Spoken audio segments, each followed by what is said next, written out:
Equalifi and CAMS this year worked together on the 7th edition of a 40 under campaign as well as industry study on alternative investments. To share with us key findings of the study, I would like to call upon stage Anuj Kumar, President and CEO CAMS. Let's hear it for Mr. Anuj Kumar. Over to you, sir. Good afternoon. Thank you. It's my pleasure to be here today, and it's an honor to be on stage and to be unveiling this report along with Equalifi, a report that we built recently on market trends in the alternatives industry. As you're aware that in the past, CAMS has traditionally brought out significantly penetrative reports on industries, not too much on AIF in the past, mostly on mutual funds. Last year we brought out a report which many of you would have seen on millennial investors, a trend that was taken as a fashionable trend for a long time, but then we saw that amongst the millennials and focused on the mutual fund industry. That's been our focus in the past. There's just significant activity happening.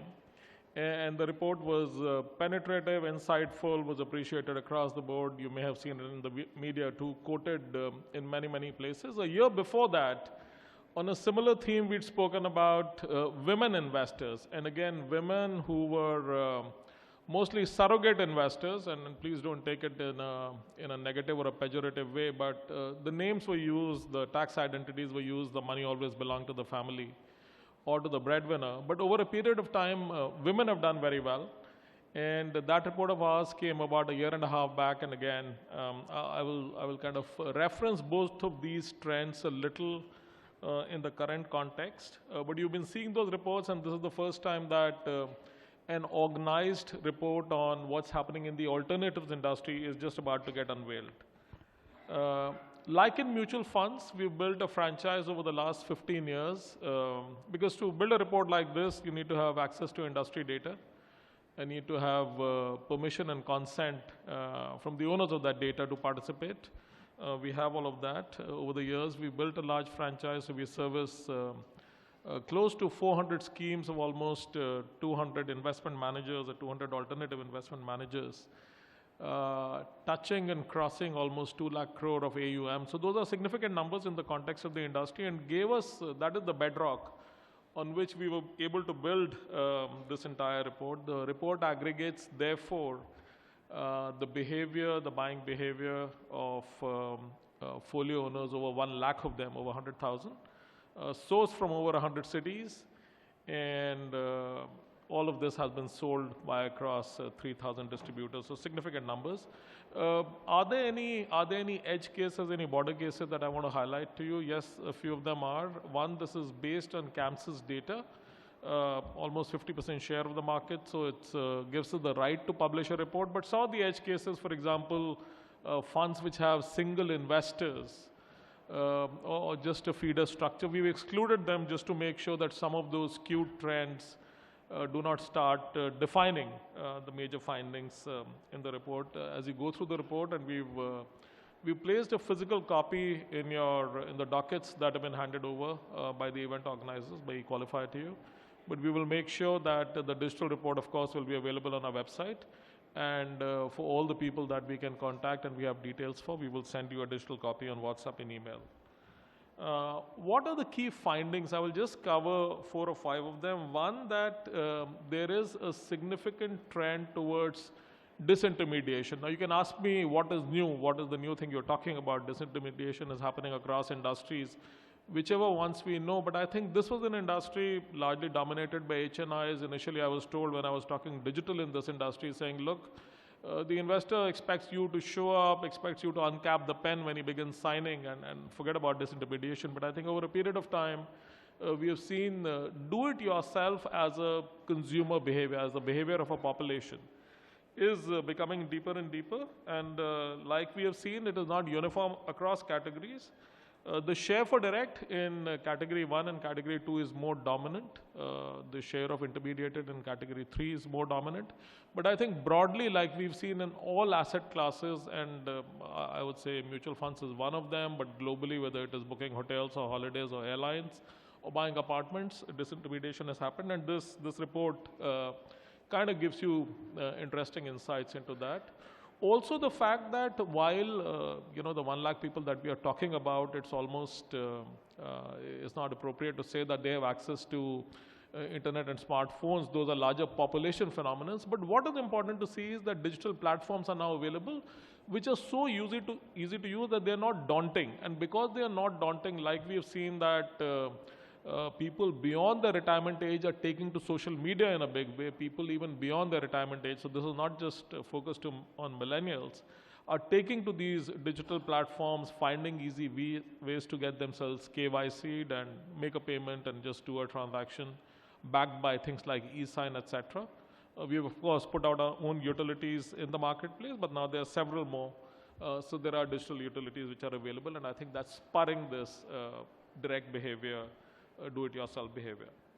There are also interesting demographic trends. One is, of course, that individual investors are now, along with HNIs, beginning to dominate this asset class compared to what it was 5 years ago. We see that institutional investors continue to be large ticket in Cat 1 and Cat 2, but in Cat 3, HNIs and individuals kind of showing some dominance, and that dovetails into this intermediated, disintermediated digital versus traditional means of onboarding and doing business. You'll also be pleased to know that women investors, and like we've seen in mutual funds and like we've seen in multiple asset classes, including ownership of property, are becoming more and more dominant. They now represent 1/3 of the franchise. And 1/3 of the franchise is a very significant part. A lot of them I would qualify as decision-making women, where money has not just been given by the husband or the father or the brother, but they're decision-making women. Why? They are up the ladder in the corporate sector, in business families. The voice is a lot more, I would say, dominant than what it used to be. And to that extent, making a decision, and for 1/3 of the investors to be women, I think is a trend to be noted. As an industry, are we curating products for this segment? Are we building products? Are we targeting them? Is our communication focused on them? I think good questions to ask. There's never a perfect answer. But those are questions I would leave for the attention of the audience here to think about as we think about our product strategy and go-to-market strategies in this asset class. We're also seeing a steady shift towards younger investors. Again, you can ask me what is new and what you're talking about, because this has now been seen across asset classes, across ownerships of various things globally, but people under 35 now represent 2x of the franchise or the fraction of the franchise they used to represent earlier. So therefore, from you're very successful, you're close to retirement or middle-aged, and you will invest in dominant asset classes where entry ticket sizes are 1 crore or up. Now we see that much younger people, and this is not family money playing out. Family money, I think, has very different texture, but this is more professional money, in some cases salary money, business money, etc., which is playing out. So younger people under 35, 2x of the share they used to have 5 years ago. Women, 1/3 of the overall franchise. I think just significant numbers for us to take note of. And the third thing I would say is that there are over 120 cities, and this is just tough to intuitively comprehend. There are 120 cities where more than 100 crore of AUM has come only into fund service by CAMS. Now that's a very large number. There was a time when people used to talk about, will we find HNI and AIF investors in Kanpur and Guwahati and Nasik? But I think now we are going beyond Kanpur and Guwahati and Nasik, because all of that is straddled by the top 100 number, but we are spilling beyond the top 100. And the top 120 have now brought over 100 crore of AUM just in CAMS service funds. So I thought while I will let you browse through the report and pick up the important snippets that you want to consume from a business planning and awareness of the ecosystem perspective, I'm sharing a few of these. The rest, of course, you will find the time to go through. Please feel free to connect with us. There's a large team here, but that is not really the important thing. The important thing is that we are available to you in case you want to understand these insights any better or want a presentation made or whatever it is.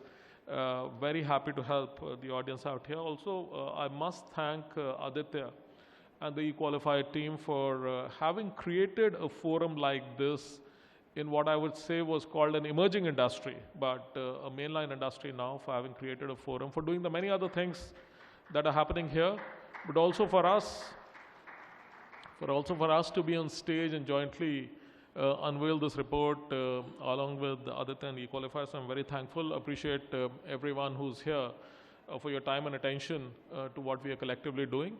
And we will now move on to formally unveiling the report. Thank you very much. Thank you, Mr. Anuj Kumar. And now let's unveil the report.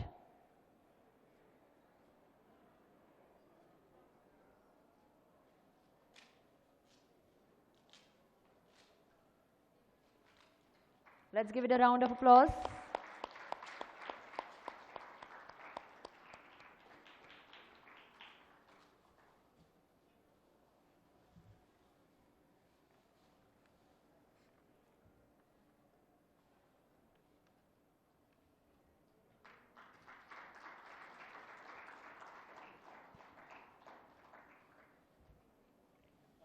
Thank you so much. You all may please take your seats.